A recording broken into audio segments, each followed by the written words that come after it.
반갑습니다. 자, 오늘 백선 문제 풀이하도록 하겠습니다.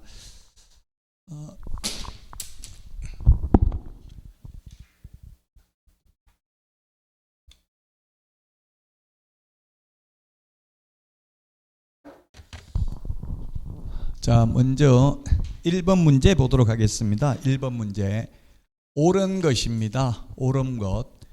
자, 공인중개사 암기 프린트는 항상 보셔야 되겠죠. 암기 프린트 1번에 보면 목적이 있는데요. 이건 최근 10년간 시험에 나오진 않았지만 과거에는 한 8번 정도 출제됐습니다. 이 법은 공인중개사의 업무 등에 관한 사항을 정하여 그 전문성을 제고하고, 전문성 제고인데 공신력 제고라고 해서 X입니다.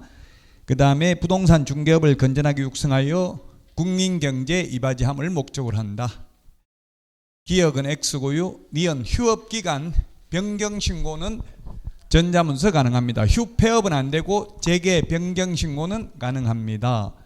자, 그 다음에 가태료 기준은 대통령령입니다. 개설 등록 기준하고, 그래서 틀렸습니다. 업무정지는 국토교통부령 맞습니다.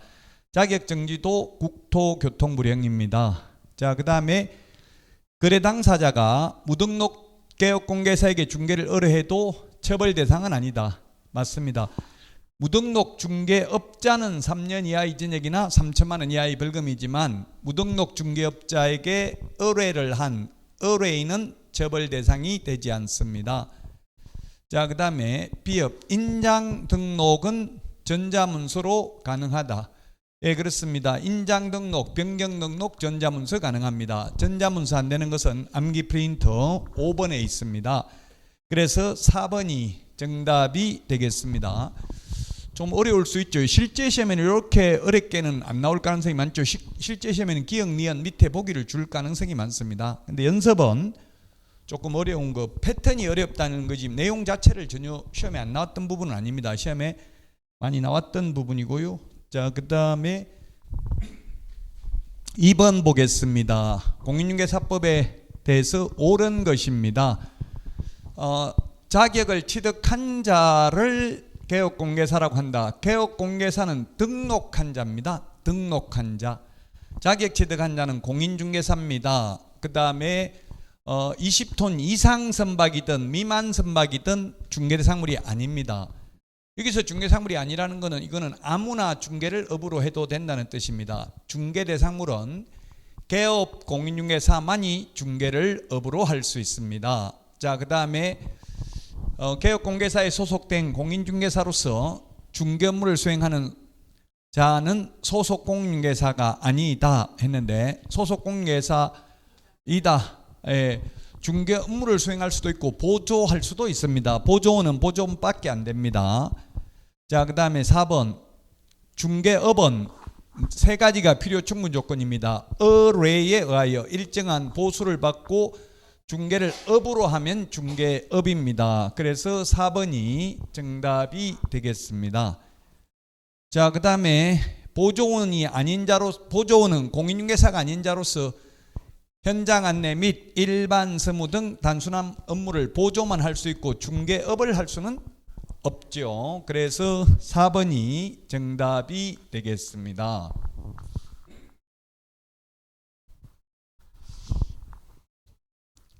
자, 다음은 3번입니다. 중개대상물로 볼 수 없는 것 했는데 중개상물이 아닌 것은 세 가지 유형이 있어요. 아예 거래 자체가 안 되는 국유재산, 공유재산, 서울시청 건물, 청와대 건물, 용산 대통령실 이런 거는 아예 거래 자체가 아닌 국유재산이기 때문에 중개상물 아닙니다. 국유재산 또는 공유재산이기 때문에.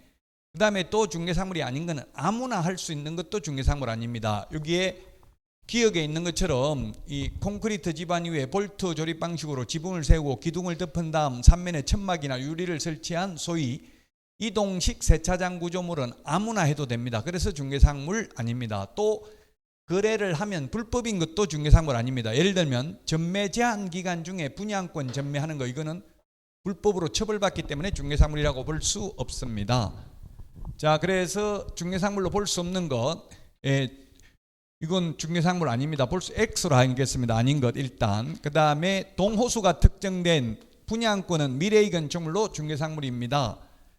그러나 입주권은 중개사물일 수도 있고 아닐 수도 있다. 동호수가 특정된 관리처분 인가받은 입주권은 중개사물이지만 추첨기일 날 추첨하여 당첨되면 입주할 수 있는 권리에 불과한 입주권은 중개사물 아니다. 그 다음에 이른바 대토권 중개사물 아니다. 이주자 택지를 공급받을 수 있는 지위인데 어디 나올지 아직 위치와 면적이 특정되지 아니한 것은 중개사물이 아니다. 이건 거래하면 불법으로 처벌받습니다. 자, 그 다음에 리얼 권리금 요거는 중개사물이 아닌데 아무나 해도 됩니다. 그래서 중개사물 아니고요.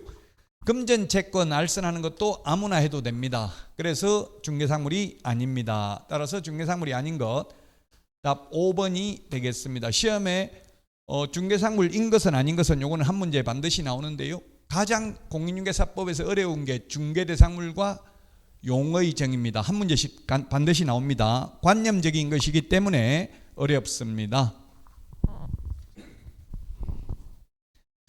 자, 그 다음에 4번입니다. 공인중개사 법령에 대해서 틀린 것입니다. 국토교통부 장관은 인터넷을 이용한 중개사물에 대한 표시 광고가 법령을 준수하는지 여부를 모니터링할 수 있고요. 그리고 2번 국토부 장관은 모니터링을 위하여 필요한 때에는 정보통신 서비스 제공자에게 관련 자료를 제출 요구할 수 있고 이게 여기에 거부하면 500만 원 이하의 과태료입니다. 예, 그래서 3번에 500만 원 이하의 과태료인데 100만 원 이하의 과태료라고 해서 X입니다. 3번이 정답입니다. 정보통신 서비스 제공자와 협회는 오로지 500만 원 이하의 과태료밖에 없습니다. 협회와 정보통신 서비스 제공자는 오직 500만 원 이하의 과태료고요. 거래정보사업자도 100만 원 과태료는 없고요. 500만 원 이하의 과태료, 그리고 거짓 정보 공개하면 1년 이하의 징역이나 1000만 원 이하의 벌금, 그리고 지정 취소될 수 있는데 협회와 정보통신 서비스 제공자는 오로지 500만 원 이하의 과태료밖에 없고 행정처분도 없습니다. 자, 그 다음에 4번, 5번 역시 마찬가지죠. 이 모니터링 결과에 따라 정보통신 서비스 제공자가 누구냐면 다방, 직방, 한방, 네이버 부동산, 호객노노 이를테면 이런 것들이 되겠죠.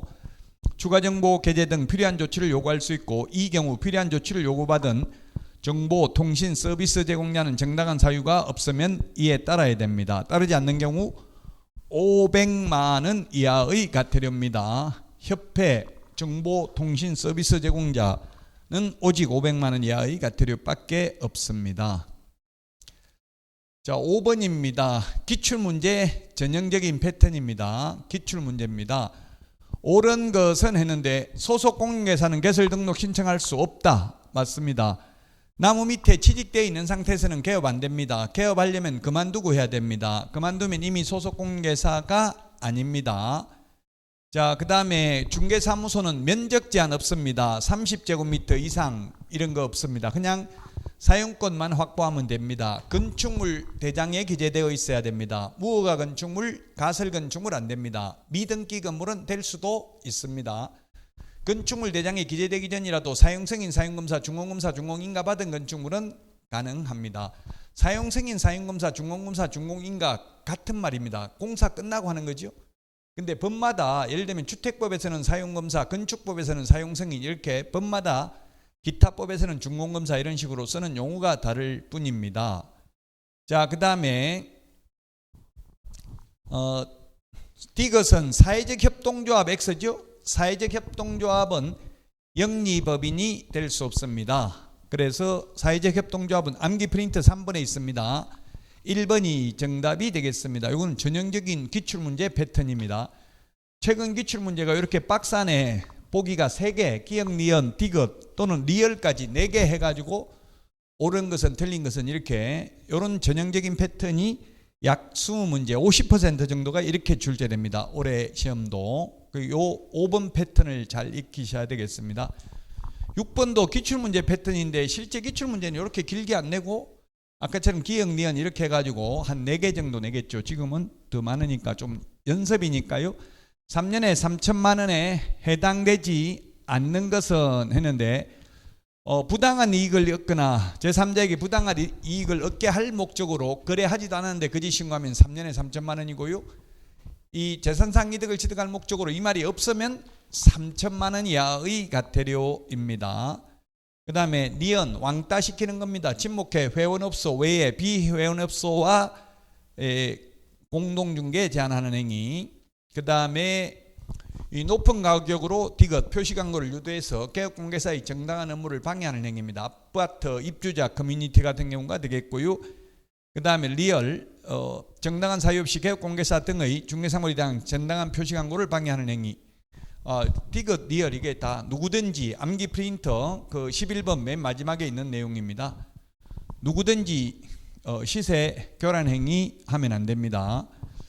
이렇게 왕따시키는 행위 다 3년 이하의 징역이나 3천만 원 이하의 벌금이고요. 그 다음에 미엄이 틀렸죠. 미엄은 이거 가격 등 사실과 다르게 거짓으로 표시광고하는 행위, 과장되게 하는 표시광고가 뭡니까? 요거는 500만 원 이하의 과태료죠. 허위매물, 미끼매물, 낚시매물, 가짜매물 올린 경우는 500만 원 이하의 과태료. 그 다음에 그래서 답은 2번이고요. 그 다음에 표시광고를 하면서 반드시 기재해야 되는 성명, 소연 등 암기 프린트 25번에 있는 소면, 종가형, 총사방, 개개, 입주간 이런 거 하나라도 빠지면 100만 원 이하의 과태료. 또 보조원 이름 적어도 100만 원 이하의 과태료. 그래서 저는 올해 시험에 이 광고라는 말이 들어가는 것 중에서 광고라는 말 들어가는 게 반드시 시험에 표시 광고라는 말이 다 들어갔잖아요. 광고라는 말 들어가는 건 시험에 반드시 출제될 것으로 생각됩니다. 그래서 2번이 답인데 광고는 높은 가격으로 표시 광고를 유도해서 개업공개사의 정당한 업무를 방해하면 3년에 3천만 원, 개업공개사가 아닌 자가 광고하면 1년에 1천만 원, 부당한 표시 광고하면 500만 원 이하의 과태료, 광고하면서 표시사항을 누락한 경우에는 100만 원 이하의 과태료입니다. 자, 이게 기출문제의 전형적인 패턴이라고요. 이렇게 박스 안에 3개, 4개 나오는 거. 옳은 것은 했는데 피특정 후견인은 등록할 수 있습니다. 피성년 후견인, 피한정 후견인은 등록할 수 없죠. 후견 종료 심판이 있어야 됩니다. 그러나 기출문제입니다. 피특정 후견인은 결격사유 아닙니다.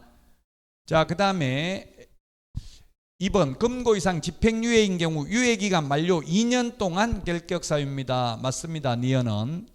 자, 그 다음에 디귿은 사회적 협동조합은 등록 안 된다고 했죠. 암기 프린터 3번에 있습니다. 영리법인이 될 수 없습니다. 그래서 2번이 정답이 되겠습니다. 7번에 2번이 답이 되겠고요. 자, 8번입니다. 매수 신청 대리에 대해서 바르지 못한 것인데, 자, 그 다음에 1번입니다. 1번 중개사무소 개설 등록하고 매수 신청 대리인 등록 비교하는 거네요. 중요하죠. 1번 이거 보정 설정 시기 암기 프린트 56번 1번 3번에 있는데 중개사무소 개설 등록의 경우 등록 후 업무 개시 전에, 매수 신청 대리인 등록의 경우에는 업무 미리 해야 되죠. 등록 신청 전에. 예, 맞습니다. 2번은 공인중개사는 중개사무소 개설 등록 신청은 할 수 있지만 매수 신청 대리인 등록은 공인중개사인 개업공개사이거나 법인인 개업공인중개사만 가능하고, 중개사무소 개설 등록을 아니한 자격증만 취득하고 매수 신청 대리인 등록만 하는 것은 불가능합니다. 그래서 2번도 맞고요. 3번 소속 공인중개사는 등록할 수 없고 매수 신청 대리인 등록 신청할 수도 없다.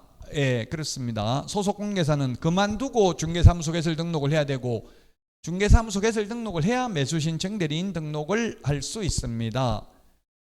자, 답은 4번이 틀렸네요. 암기 프린터 4번이고요. 요건 암기 프린터 39번에 보면 7일이 정리되어 있는데 등록 처분 통지가 7일이고요. 등록증 교부는 7일이 아니고 지체 없이죠. 지체 없이.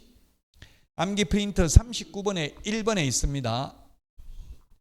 지체 없이 등록증을 교부해야 됩니다. 보정 설정 여부를 확인했으면. 다만 등록 처분 통지는 7일이 냅니다. 5번 매수 신청 대리인 등록 신청 수수료는 2만 원. 그 다음에 공인중개사는 2만 원, 법인은 3만 원입니다. 수입 인지로 납부해야 됩니다. 이게 좀 매수 신청대리 규칙 자체가 이 공무원들도 공인중개사, 개업공개사 이걸 헷갈려가지고 여기는 또 공인중개사라고 돼 있는데 이게 의미는 공인중개사인 개업공인중개사는 이 뜻입니다. 입법의 불비입니다. 잘못됐어요. 매수 신청대리 규칙 자체가 원칙은 공인중개사라고 표현하면 안 되지만 규칙에 이렇게 돼 있으니까 시험에는 출제위원들도 내용을 정확하게 모릅니다. 법조문에 있는 거 기출문제 보고 내요. 저도 저보고 시험 출제하라고 하면 제가 전과목 다 출제는 할 수 있어요. 전과목 근데 시험 보면 저는 떨어져요. 제가 출제하는 교수님한테 물어봤어요. 교수님은 자격증 있죠? 이러니까 미쳤냐, 내가 자격증을 어떻게 따냐, 내 과목도 잘 모르는데 이러더라고요. 본인 과목은 그러나 합격은 하겠지만 다른 과목은 알기 어렵습니다. 출제위원도 본인 과목도 몰라요. 학개론 같은 건 알지만 이 공인중개사법을 전공한 교수는 거의 없어요. 대한민국에.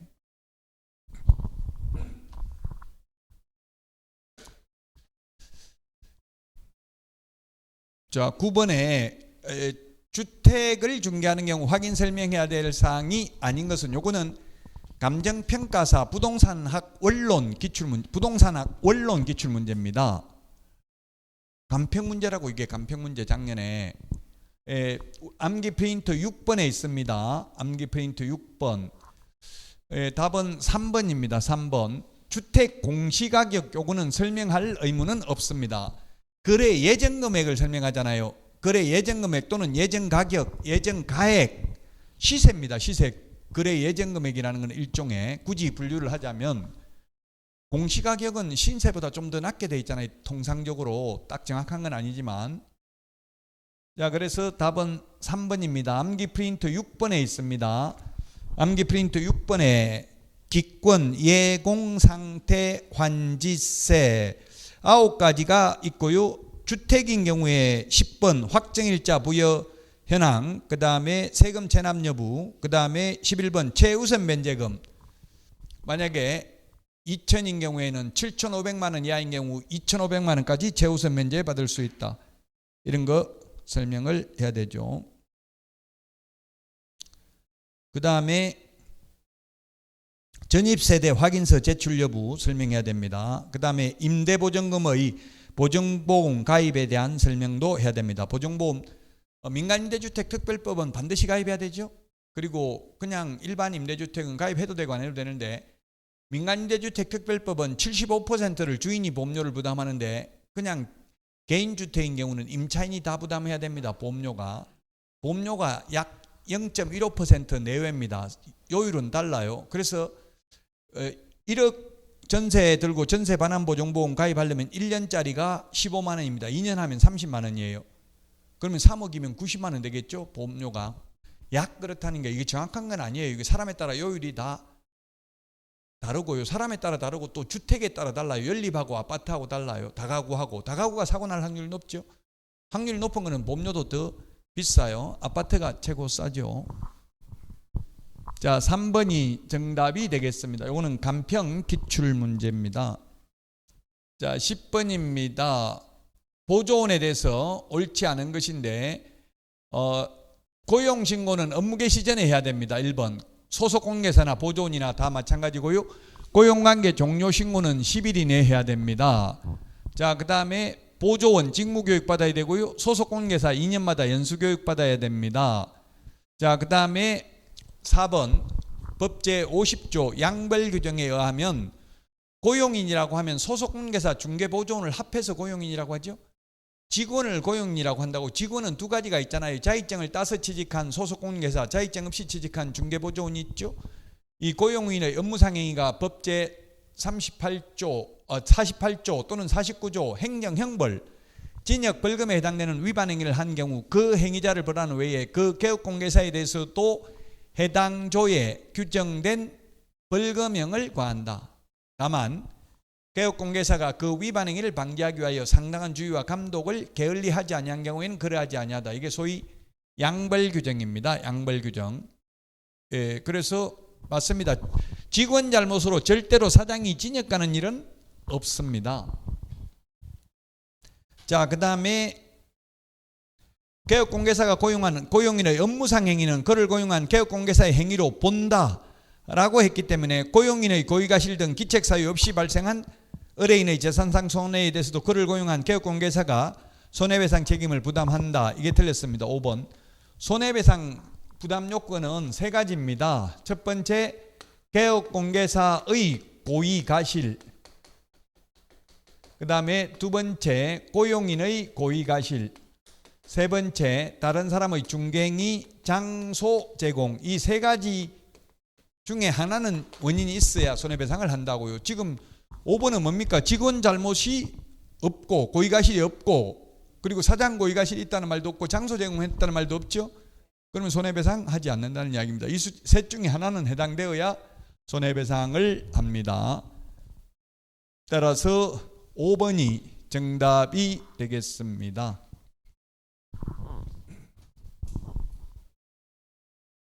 자, 다음은 11번입니다. 부동산 거래 질서 교란행위 신고센터에 관한 설명으로 틀린 것이고요. 국토부 장관이 신고센터 설치 운영할 수 있습니다. 그 다음에 신고센터는 신고사항에 대한 확인 또는 시도의사 및 등록관 등의 신고사항에 대한 조사 및 조치 요구 업무를 수행합니다. 한국부동산원은 신고센터 업무 처리 방법, 절차 등에 관한 운영 규정을 정하여 국토부 장관 승인받아야 되고요. 신고사항에 대한 조사 및 조치를 요구받은 시도의사 및 등록관청 등은 신속하게 조사 및 조치를 완료하고 완료한 날로부터 7일이 아니고 10일 이내에 그 결과를 신고센터에 통보해야 됩니다. 그래서 4번 틀렸고요. 정답이고요. 5번 신고센터는 매월 10일까지 직전달의 신고사항 접수 및 처리 결과 등을 국토교통부 장관에게 제출해야 된다. 10일이 암기 프린터 40번에 11번에 있네요. 11번 시도의사 등록관청은 10일 이내 7일 이내가 아니라 10일 이내 그 결과를 신고센터에 통보해야 됩니다. 40번에 11번에 있습니다. 40번에 11번.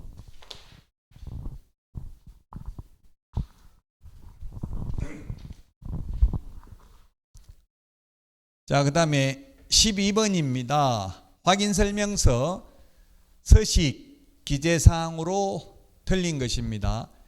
1, 2의 서식에 계약갱신요구권 행사 여부를 기재하는 란이 있습니다.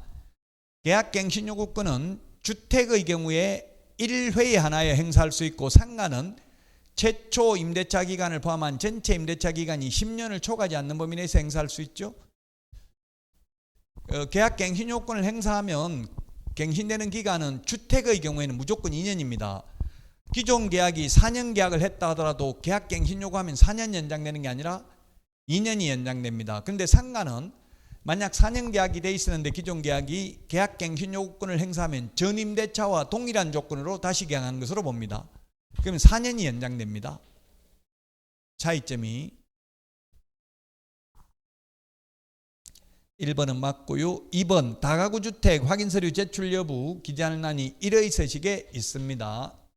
주택이니까 다가구. 1의 서식이 주거용, 2가 비주거용, 3이 토지, 4가 임목 공양재단 광업재단입니다. 이번에 올해 7월 10일부로 서식이 바뀐 게 주거용 오피스텔의 경우 옛날에는 2의 서식에 기재했는데 지금은 1의 서식에 기재하도록 바뀌었습니다. 그리고 또 바뀐 게 도대주교판, 이게 입지조건, 도대주교판 입지조건 5개였는데 판매 의료시설을 기재하는 란이 삭제됐습니다. 옛날에 있었는데 왜 다른 게 추가됐기 때문에 그렇죠. 주택임대차의 경우 세금 체납 여부 이런 거 체크하는 란이 생겨가지고 이 도대주교판, 도로 대중교통 교육시설 주차장 교육시설 판매 의료시설이 있었는데 판매 의료시설은 삭제됐다.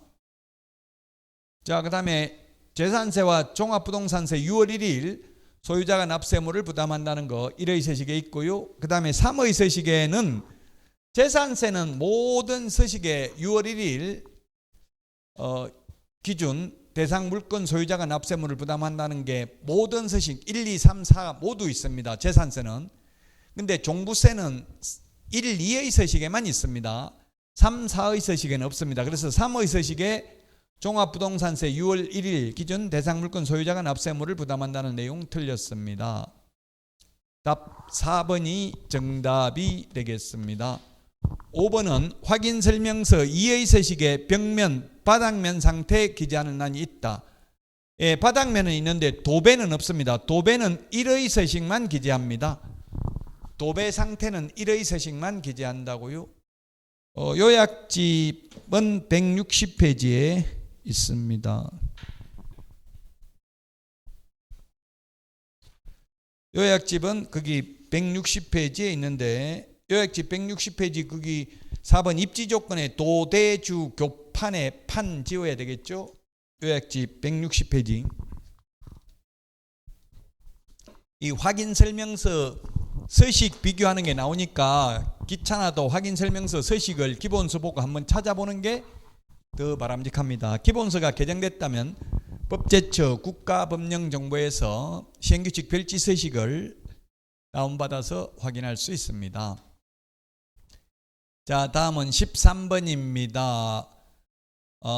개업공개사 등에게만 개업공개사 등이라 하면 개업공개사, 소속공개사, 중개보조원, 법인의 임원사원을 개업공개사 등이라고 하죠. 여기에만 해당되는 것은 했는데 아닌 것은 했는데 답은 1번입니다. 1번 안내문, 우리 암기 프린터 11번 맨 마지막에 까만 별표 되어 있습니다. 안내문, 온라인 커뮤니티 등을 이용하여 특정 가격 이하로 중개 의뢰하지 않도록 유도하는 행위를 하여서는 안 된다. 암기 프린터 11번에 보면 누구든지 이렇게 되어 있잖아요. 맨 밑에 누구든지 시세에 부당한 영향을 미치는 행위라고. 이게 특정 가격 이하로 의뢰하지 않도록 유도하니까 시세 조정 행위잖아요. 시세에 부당한 영향을 미치는 행위. 누구든지니까 누구든지 아파트 입주자 커뮤니티, 동주민센터, 동대표들, 그 다음에 입주자, 분여회 회원 이런 사람들이 되겠죠. 아파트에도 보면 조직이 많아요. 노인회도 있고 분여회도 있고 동대표, 입주자 대표회의도 있고요. 요즘은 아파트 입주자들 그냥 단톡방에 1,500명씩 이렇게 단톡방, 오픈 채팅방 만들어가지고 운영하고 이렇게 하더라고요. 그래서 답 1번입니다. 개업공개사 등은 암기 프린터 31번에 있습니다. 31번. 암기 프린터 31번에 맨 밑에 보면 개업공개사 등에 해당되는 것은 예금이 비결 5개가 있습니다. 예금이 비결. 예금이 비결이다. 돈 모으려면 주식 투자가 아니라 예금이 비결이다. 예방교육, 금지행위, 이중소속, 비밀준수, 결격사유, 요건 개업공개사 등에게 해당되는 것이다. 암기 프린터 31번에 맨 밑에 까만 별표에 31번에 맨 밑에가 아니고 그 까만 별표가 3개가 있죠. 맨 밑에서 세 번째 까만 별표가 되겠습니다. 자, 그래서 이게 2번이 이중소속이고요. 그 다음에 비밀누설 3번, 4번 금지행위, 5번 예방교육 다 개업공개사 등이죠. 암기 프린터 31번에 맨 밑에 있다. 예금이 비결이다. 개공 등에게 해당되는 게 예금이 비결이다. 개공, 소공에게 해당되는 게 그 암기 프린터 31번에 보면 개공, 소공에게 해당되는 게 뭐가 있어요? 품위유지, 신의성실, 공정중개, 인장등록, 서명날인, 실무교육, 연수교육 등이 있습니다. 개공에게만 해당되는 게 개시의무, 보존의무, 보정설정의무, 계약서 작성의무, 확인설명서 작성의무가 있습니다. 계약서 작성, 확인설명서 작성의무는 개공에게 있는 게 원칙인데 단 소공도 의무가 있는 것은 아니지만 작성할 수는 있다. 최근에 이게 올해 얼마 전에 며칠 전에 나온 대법원 판례인데요. 시험에 며칠 전에 나온 게 출제되기는 쉽진 않을 텐데 여러분들은 현업에 가서 좀 참고는 하십시오. 이게 어떤 일이 있었냐면 울산에서 아마 아파트 같아요. 아파트인지 주택인지 그건 정확하게 모르겠네. 아파트일 것 같은데 울산에서 매매가가 2억 8천만 원입니다. 근데 세입자가 전세가 2억이에요. 이게 매매가 2억 8천에 됐어요. 근데 2억 전세가 있는 거예요. 전세. 시험에는 아니고 제가 현업에 가보니까 세안고 이렇게 돼 있더라고. 그 세안고가 처음에 무슨 말인지 몰랐는데 전세 안고 전세 끼고 어쩌면 갭 투자 비슷한 거죠. 그러면 얼마만 있으면 돼. 이렇게 해가지고 매매가 2억 8천에 매매해야 되는데 세입자가 이게 법인이에요. 뭐 한국에너지공단인가 그 울산에 공단 많잖아요. 거기에 세입자가 2억짜리가 있습니다. 법인입니다. 법인. 근데 개업공개사가 이걸 중개하면서 실제로는 돈 8천만 원만 줬다고. 왜냐하면 전세자금은 매수인이 주기로 한다 이렇게 하고 계약서를 쓰는데 나중에 매수인이 안 준 거예요. 보증금을. 그러니까 이 법인은 보통 전세 반환 보증보험을 가입했거든요. 흑으로부터 보험금을 2억 수령하고 흑가 개업공개사를 흑가 매도인을 대상으로 구상권을 행사해가지고 매도인이 2억 토해냈어요. 그러면 지금 집 팔아가지고 2억 8천짜리 집 팔아가지고 8천만 원 받았는데 2억 토해내면 얼마 손해봤어요? 1억 2천 손해봤잖아요. 지금 집을 팔았는데 외려. 그래서 이거는 법인은 대항력이 없기 때문에 면책적으로 채무가 인수되지 않는데 법인은 개인은 인수되잖아요. 개인은 대항력이 있기 때문에 판 것을 안 날로부터 임차인이 상당한 기간 내에 이의 제기를 안 하면 당연히 매수인한테 받아야 되거든요. 보증금을. 법인은 대항력이 없잖아요. 법인. 그래서 이런 걸 그래서 개업공개사를 대상으로 손해배상 소송을 또 했다고요. 매도인이 너 지금 개업공개사 네가 잘못해가지고 외려 손해봤다. 2억 8천짜리 팔아가지고 지금 1억 2천 손해봤다. 이게 말이 되냐 해가지고 소송 제기했는데 대법원 고등법원까지는 개업공개사가 손해배상 해야 된다. 대법원에서는 개업공개사가 손해배상을 안 해도 된다. 그 이유가 뭐냐면 개업공개사는 보조적 사실행위지 법률사무까지 변호사의 업무하고는 다르기 때문에 이런 것까지 모를 수도 있다는 얘기예요. 법인이 이게 면책적으로 채권이 인수되는지 이런 것까지 설명할 의무가 있다고 보기는 어렵다. 그래서 개업공개사 손해배상 책임은 없다라고 나왔어요. 근데 조심은 해야 되겠죠. 이런 거는 만약에 법인인 경우 법인은 원칙적으로 대항력이 없잖아요. 중소기업만 그 기업 직원이 거주하기 위해서 전입신고하는 경우는 예외적으로 대항력이 있죠. 한국 에너지 공단인가 무슨 이런 거는 큰 대기업이어 가지고 대항력이 없다고요. 현업에 나가서 참고하십시오. 당장 얼마 전에 판례이기 때문에 시험에 나올 확률은 그렇게 높지는 않습니다. 자, 1번이 누구든지이기 때문에 누구든지 시세에 부당한 영향을 미치는 행위를 한 경우에 해당되기 때문에 이거는 개업공개사 등에게만 해당되는 거 아닙니다. 1번이 답입니다. 자, 다음은 14번입니다. 인장 등록에 대해서 옳은 것입니다. 인장 등록된 도장을 이게 중개사무소에 가보면 등록증 액자에 넣어서 게시해놨잖아요. 거기에 보면 도장 찍혀 있어요. 그게 도장 찍어야 되니까 사실은 업무 개시 전이라고는 돼 있지만 등록 후 업무 개시 전이라고 돼 있지만 사실상은 등록증 교부 받기 전입니다. 전에 해야 됩니다. 후 이게 X입니다. 후 업무 개시 전이 X입니다. 그냥 이 등록증 교부받은 후 이 말 없이 그냥 업무 개시 전에 인장 등록해야 된다 이렇게 나오면 그건 틀린 말은 아닙니다. 등록 신청할 때 해도 되는데 등록증 받은 후 이렇게 하면 X잖아요. 또 등록증에 도장도 찍어야 되고요. 기출문제 지문입니다. 등록된 인장 사용 안 하면 업무정지고 소공은 자격정지입니다. 그 다음에 법인인 경우에는 대표자 자연인 인장을 등록하는 게 아니라 법인의 인장을 등록합니다. 법인의 인장을. 자, 그 다음에 4번입니다. 등록된 인장을 변경한 경우에는 7일 이내에 변경 등록해야 됩니다. 7일. 암기 프린터 39번에 2번에 있습니다. 39번에 2번. 자, 4번이 답이고요. 5번. 모든 고용인은 업무를 개시하기 전에 인장 등록을 하여야 한다. 업무 개시 전에 중개행에 사용할 인장을 등록관청에 등록하여야 한다. 모든 고용인은, 모든 고용인이 직원이라고 했잖아요. 직원. 자격증 따서 취직한 소속공인회사, 자격증 없이 취직한 보조원. 즉 보조원은 인장 등록하지 않는다. 그래서 5번은 틀렸습니다. 인장 변경 등록 사후 7일 이내에 해야 됩니다. 그래서 4번이 정답이 되겠습니다. 자, 다음은 15번입니다. 15번. 틀린 것입니다. 틀린 것. 1번 5개강 고물은 성명을 표기해야 됩니다. 5개 광고물이 간판입니다. 간판 실명제입니다.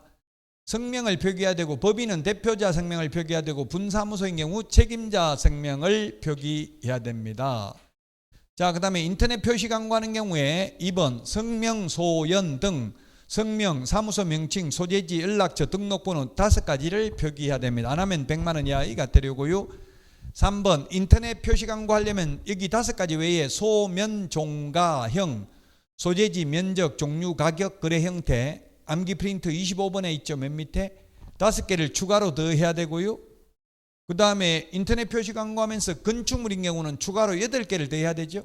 총 18개 해야 됩니다. 총사방, 계계, 입주관 8가지를 추가로 더 명시해야 됩니다. 암기 프린트 25번에 있고요. 그 다음에 4번 중개사물이 존재하지 않아서 실제로 거래할 수 없는 중개사물에 대한 표시 광고는 100만 원이 아니고 500만 원 이하의 과태료입니다. 500만 원 이하의 과태료. 예를 들면 소재지까지 다 광고하도록 돼 있잖아요. 인터넷 표시 광고하면. 그럼 소재지가 광고돼 있는데 그 소재지에 가보니까 그 중개사물이 없어요. 부동산이. 그 허위매물이잖아요. 없는 거 올린 거잖아요. 500만 원 이하의 과태료입니다. 나무중개사무소 올려놓은 거 따라 올려도 마찬가지입니다. 거래 완료됐는데도 거래 완료해가지고 계속 매물 올려놓으면 그건 부당한 표시광고 500만 원 이하의 과태료입니다. 4번이 정답이고요. 5번은 보조원에 대한 사항을 명시하여서는 아니 되고요. 보조원에 관한 사항을 명시하게 되면은 100만 원 이하의 과태료 대상이 되겠습니다. 소속 공인중개사에 대해서는 명시해야 된다, 명시하면 안 된다, 둘 다 X. 소속 공인중개사에 대한 규정은 없습니다. 규정이 없기 때문에 소속 공인중개사 이름은 적어도 되고 안 적어도 되겠죠.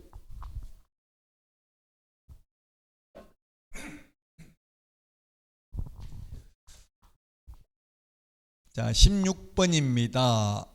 인터넷 표시광고 모니터링 업무를 위탁할 수 있는 기관이 아닌 것은 했는데, 공공기관 운영에 관한 법률에 따른 공공기관, 정부 출연 연구기관의 설립 운영 및 육성에 관한 법률에 따른 정부 출연 연구기관, 한국부동산원의 원법에 따른 한국부동산원. 답 3번이네요. 한국부동산원의 경우에는 인터넷 표시 광고를 위탁받는 게 아니라 부동산 거래 질서 교란행위 신고센터를 위탁하죠. 그래서 답은 3번이 되겠습니다. 4번 민법에 따라 설립된 비영리법인으로서 인터넷 표시 광고 모니터링 또는 인터넷 광고 시장 감시와 관련된 업무를 수행하는 법인. 5번 인터넷 표시 광고 모니터링 업무 수행에 필요한 전문 인력과 전담 조직을 갖췄다고 국토부 장관이 인정하는 기관 또는 단체에 위탁할 수 있습니다. 따라서 3번이 정답이 되겠습니다. 한국부동산원은 부동산거래 질서 교란행위 신고센터를 위탁받습니다. 자, 그 다음에 17번입니다. 전자계약 시스템, 전자계약에 대해서 옳은 것은 했는데 대리인에 의한 전자계약 체결은 불가능합니다. 본인 휴대폰 인정을 해야 됩니다. 자, 그 다음에 정보가 유출될 우려가 없다. 정부에서 이렇게 발표했고요. 불편한 게 아니고 편리하다. 시험에 나오면 그 현업에 있는 분들은 불편하다는 말을 많이 하긴 하는데 거래 당사자 직접 거래는 전자계약 안 되고요. 중개거래만 전자계약이 가능합니다. 답은 5번도 틀렸는데요. 전자등기 신청한 것으로 본다. X. 전자계약서 작성하면 부동산 거래 신고, 해제 신고, 주택임대차 신고는 한 것으로 보죠. 그 다음에 확정일자도 그 시스템에서 자동으로 부여되니까 확정일자 받으러 갈 필요 없습니다. 전자계약서 작성했으면 종이계약서, 종이확인설명서 출력해서 보존할 필요 없습니다. 의무 없습니다.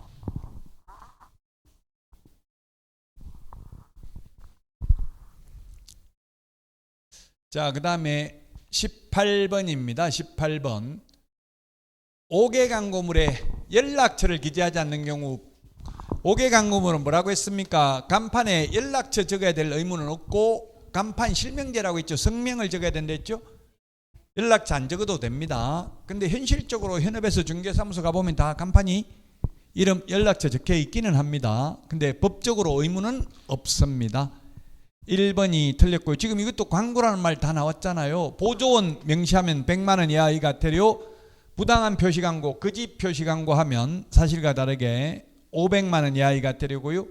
개공 아닌 자가 표시광고하면 1년 이하의 징역이나 1000만 원 이하의 벌금이고요. 5번 정당한 사유 없이 개업공개사의 정당한 표시광고를 방해하는 행위 3년 이하의 징역이나 3천만 원 이하의 벌금. 제가 광고라는 말 들어가는 거 꼭 기억해야 된다 했잖아요. 분유 아파트 분유회에서 몰려와가지고 우리 아파트도 10억을 올려주라. 옆에 아파트 10억인데 왜 우리는 5억이냐. 10억 안 올려주면 이 중개업소는 이용하지 않겠다. 이렇게 하는 거 3년 이하의 징역이나 3천만 원 이하의 벌금에 처합니다.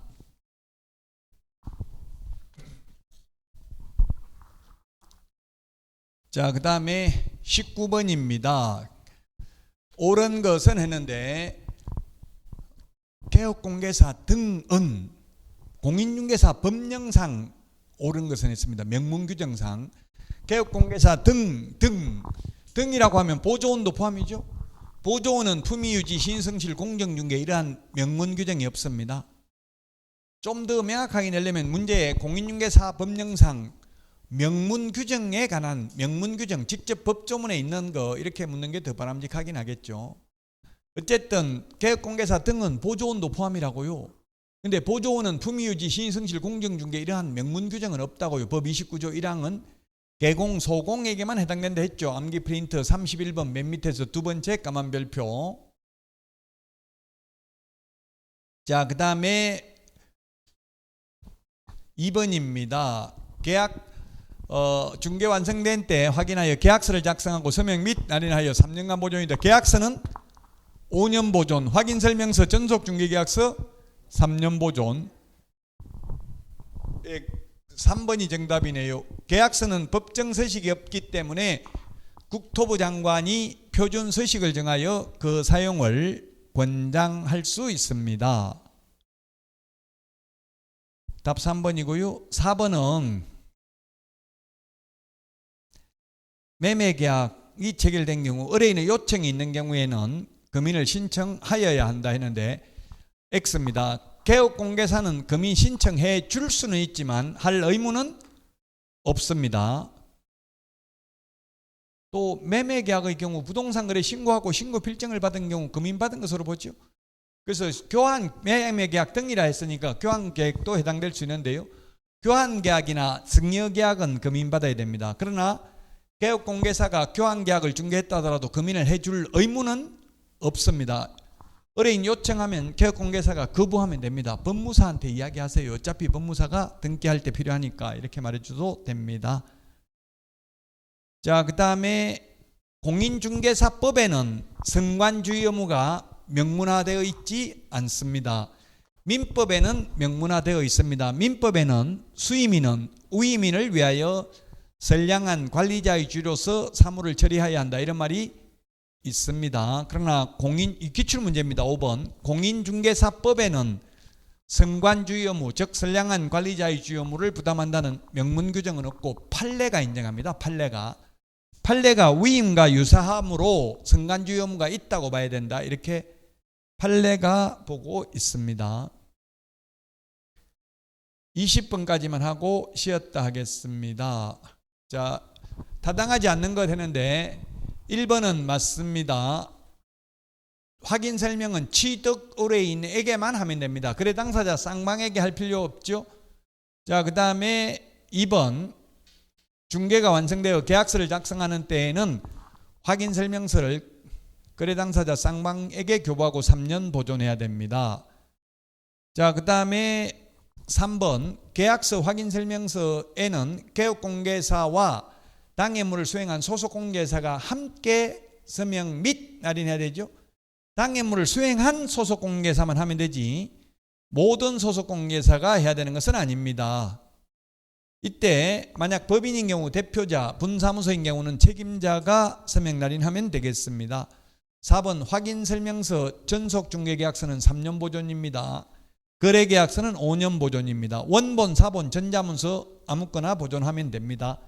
그래서 현업에서 보니까 젊은 분들은 이거 전자문서로 PDF 파일로 다 저장해놨다가 바로 몇 년도 계약, 몇 년 며칠 계약, 사람 이름 이렇게 검색하면 바로 계약서 튀어나오도록 이렇게 다 파일로 정리를 해놨더라고요.